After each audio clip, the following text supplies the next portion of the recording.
دوستو سب سے پہلے مولانا منظور مینگل صاحب کی یہ ویڈیو دیکھیں۔ جو نوجوان ہے وہ ہاتھ اٹھائیں، قتل نہیں کروں گا، ہاتھ نیچے رکھو۔ اس کے بعد نوجوان کے بعد ہوتا ہے جوان، وہ 25-30 سال کے بعد پھر ہوتا ہے جوان، جوان ہاتھ اٹھائیں۔ اس کے بعد ہوتے بوڑھے، بوڑھے ہاتھ اٹھائیں۔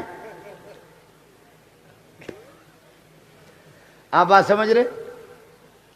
آپ کو مسئلہ آئے گا، ایک جا رہی تھی، ایک خوبصورت سی جا رہی تھی، سمجھ میں آ گیا؟ کچھ آ گیا سمجھ میں؟ ایک خوبصورت جا رہی تھی، اس کے پیچھے کوئی جا رہا تھا۔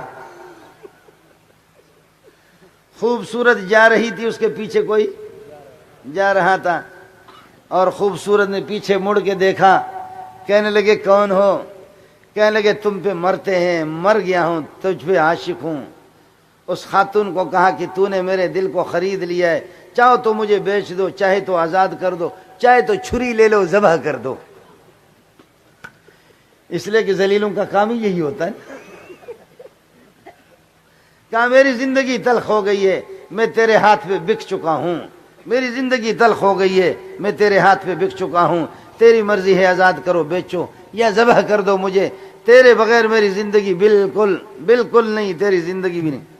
اس لڑکی نے کہا کہ میرے اندر ہے کیا چیز کی جس پر تم عاشق ہوں؟ کہنے لگے کیا کہنا، آپ پہ عاشق نہیں، عاشق ہوں ان چاروں پر، ناز پر، انداز پر، رفتار پر، گفتار پر۔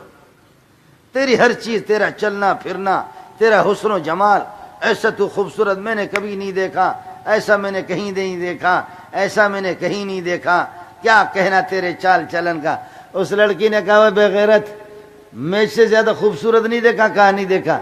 کہا وہ شوم ذرا پیچھے مڑ کر کے دیکھو، میری بہن آ رہی ہے، میری بہن ہے، مجھ سے بڑی بہن ہے، وہ اس کی خوبصورتی اگر آپ دیکھیں گے تو وہ پھر یہ آپ حیران ہو جائیں گے، وہ مجھ سے بھی زیادہ خوبصورت ہے، میری بہن پیچھے آ رہی ہے۔ اس نے ایسے کیا، دیکھ رہا ہے تو عورت نے اپنا سینڈل نکالا، سینڈل جانتے ہو نا، سینڈل جوتا نکالا، چپل نکال کر کے ایک مارا، دوسرا مارا، تیسرا مارا۔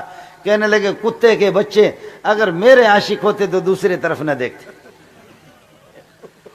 اگر میرے عاشق ہوتے تو پھر دوسرے طرف نہ دیکھتے۔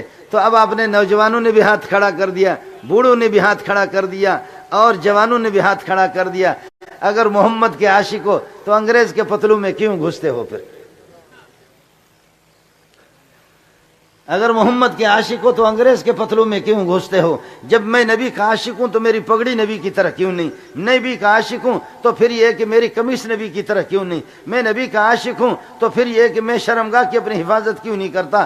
میں نبی کا عاشق ہوں تو نماز میری محمد والی کیوں نہیں؟ میں نبی کا عاشق ہوں، روزہ میرا نبی والا کیوں نہیں؟ میں نبی کا عاشق ہوں، حج میرا نبی والا کیوں نہیں؟ میں نبی کا عاشق ہوں، میرا کاروبار نبی والا کیوں نہیں؟ میں نبی کا عاشق ہوں، نبی کی طرح حلال خور کیوں نہیں؟ میں نبی کا عاشق ہوں تو پھر یہ کہ میں اللہ کی عبادت کیوں نہیں کر رہا؟ میں اگر نبی کا عاشق ہوں تو پھر یہ کہاں گئی؟ آپ سمجھ رہے ہیں؟ آپ سمجھ رہے ہیں؟ لباس میرا انگریز والا، سر میرا انگریز والا، وہ میں نے کٹ بنایا، سر کے انگریز والے بنا دیے، شکل میں نے انگریز والی بنا دی، لباس میرا انگریز والا بن گیا، گھر میں میرا گانے چلتے ہیں، سارا طریقہ میرا وہی انگریز والا، میری پوری زندگی انگریز کے۔ پھر بھی اساں آئیں ابا عاشق رسول تھا، عاشق رسول۔ ارے تو عاشق رسول ہے یا تو انگریز جو غلام ہے؟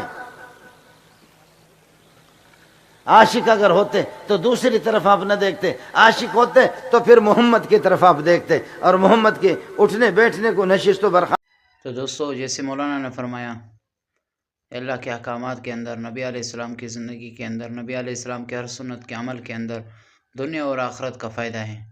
تو ہمیں بھی چاہیے کہ ان علماء کرام کے اقوال کو سنیں، ان کی باتوں کو سن کر جن ان پر عمل ہو اور نبی علیہ السلام کی ساری سنتوں کو زندہ کرنے والے بن جائیں۔